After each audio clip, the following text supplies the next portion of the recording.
Hey everyone, I am David. And I'm Anna. Welcome back to Learning English Together. Today we're talking about pets and animals, how to talk about your furry friends, what to say at the vet, and how to describe wildlife in nature. Stay until the end. The last section has some expressions that'll make nature conversations feel effortless. Anna, I've been thinking about getting a dog. My neighbor just got a golden retriever puppy, and honestly, I'm a little jealous. Oh, I totally get that. Dogs are a lot of work, though. I had a cat growing up. Her name was Biscuit. She was very independent. She basically ignored me for 10 years, and I loved her for it. Ha, that's so cat. So when people ask about pets in English, what do they usually say? I think the common one is, what kind of pet do you have? Or do you have any pets? Right. And a great follow-up is, what's their name? Or how old are they? People love talking about their pet. Because they are. Exactly. And when you describe your pet, you say things like, she's very playful, or he's a bit shy around strangers. Oh, using she and he for pets. Not it. That's something I wasn't sure about. In English, once you know a pet's name and gender, people almost always use he or she. Using it can sound a little cold. Like calling Biscuit it. She would have been offended. She absolutely would. And one phrase that comes up all the time, she's really well behaved, meaning the pet listens and doesn't cause trouble. Or the opposite, he gets into everything. That was Biscuit too, honestly. Ha. Once you know these phrases, you can talk about any pet for 5 minutes without running out of things to say. Quick recap. 5 phrases to take with you. The first one is well-behaved, a pet that follows rules and doesn't cause problems. For example, my dog is really well behaved. She never jumps on guests. Repeat after me. Well-behaved. Well-behaved. Second, playful, full of energy and always wanting to play.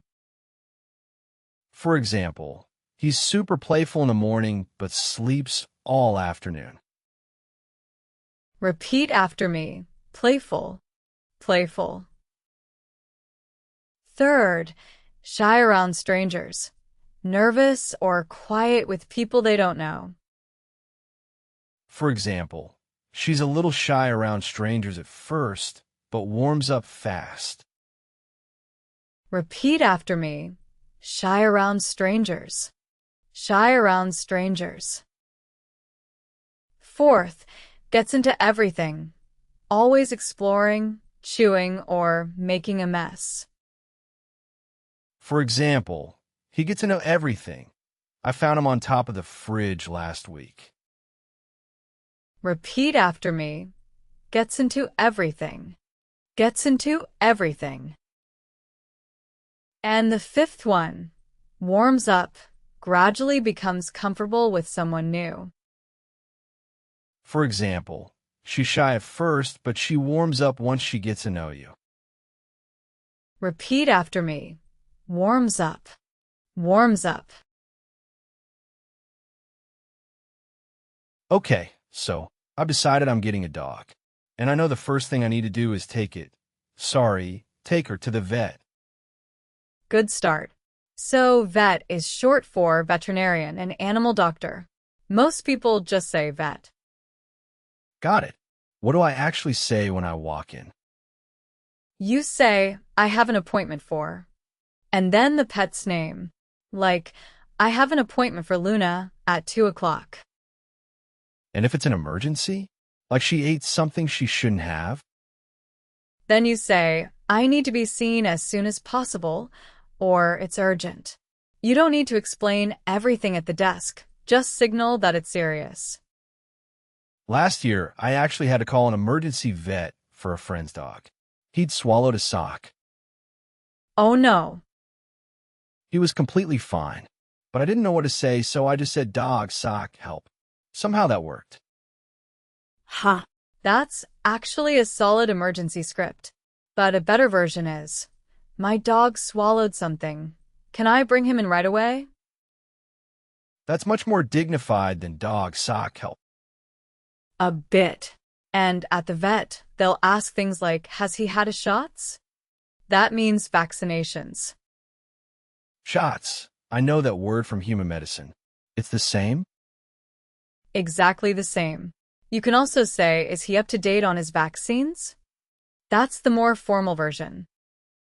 What if the vet gives me instructions I don't fully understand? You say, could you go over that again? That phrase works in any medical context, human or animal. Quick recap. 6 phrases to take with you.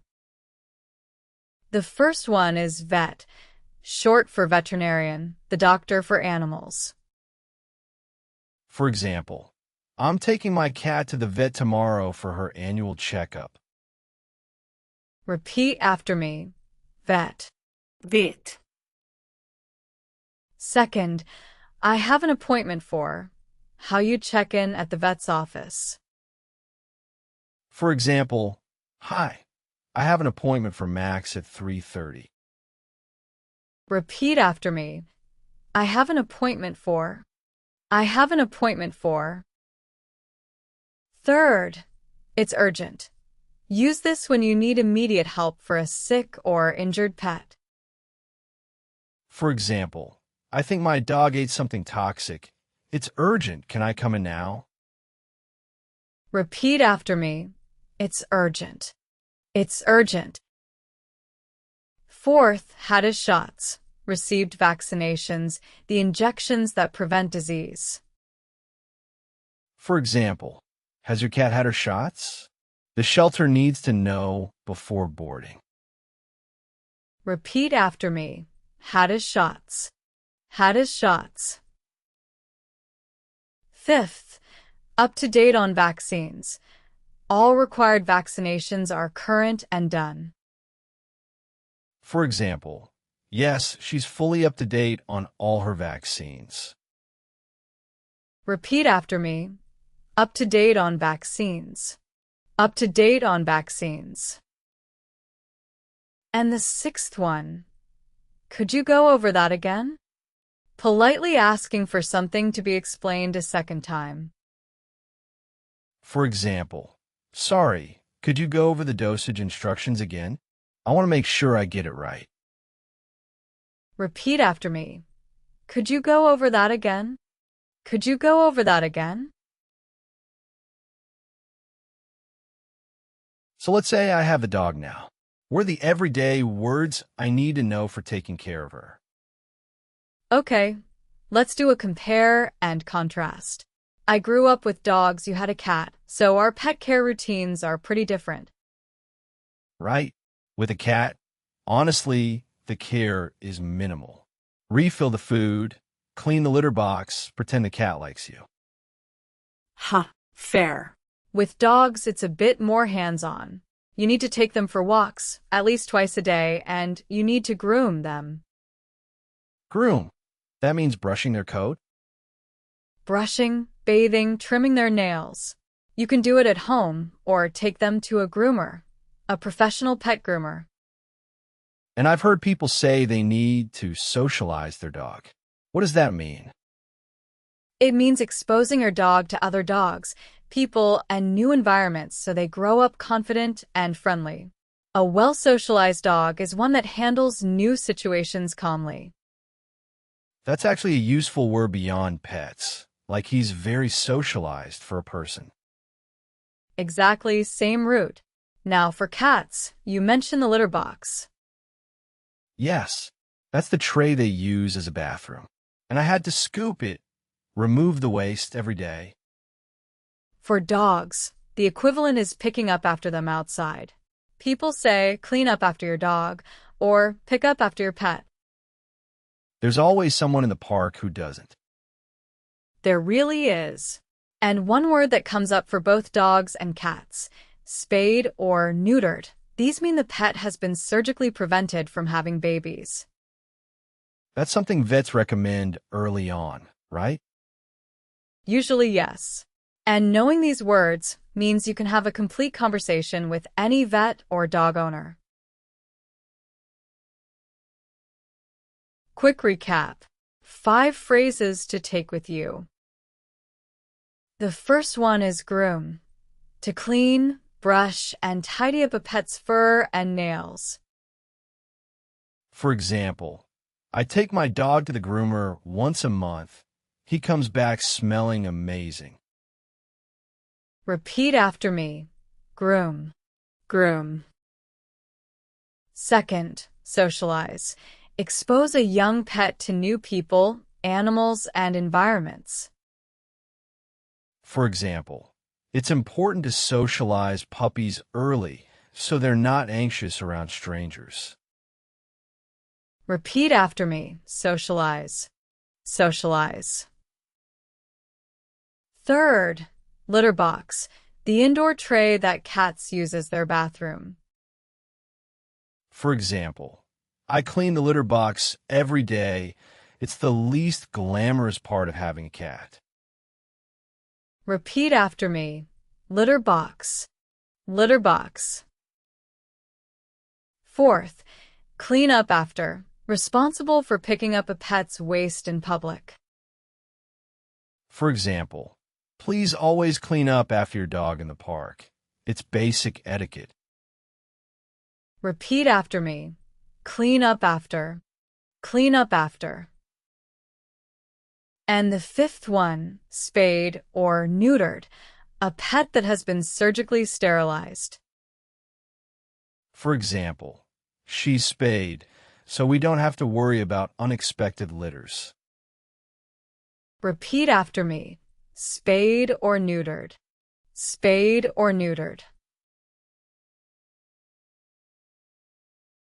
Okay, let's switch gears. What about wild animals? I feel like whenever I travel somewhere and see wildlife, I have no idea how to describe what I'm seeing.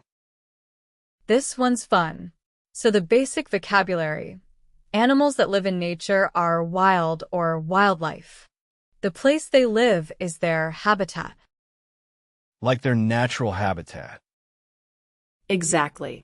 And when you spot an animal in the wild, people say, I spotted a deer, or we came across a fox on the trail. Came across. That means you ran into it unexpectedly? Yes, found it by chance. We came across a family of deer sounds so much more natural than we saw some deer. Funny story. I went hiking last summer, and there was a warning sign about bears. And I had no idea what to do if I actually encountered one. Encountered, another great word. I encountered a bear on the trail means you came face to face with one. Thankfully, I didn't, but I was very stressed about it. In nature conversations, you also hear in the wild, like, I've never seen a whale in the wild, only in documentaries. Or in captivity, like in a zoo. Right. In captivity versus in the wild. Those two phrases come up constantly when people talk about animals. And what if I want to say an animal is endangered? You say it's an endangered species, a species at risk of becoming extinct, or they're facing extinction. These phrases work in regular conversation, not just nature documentaries. Absolutely.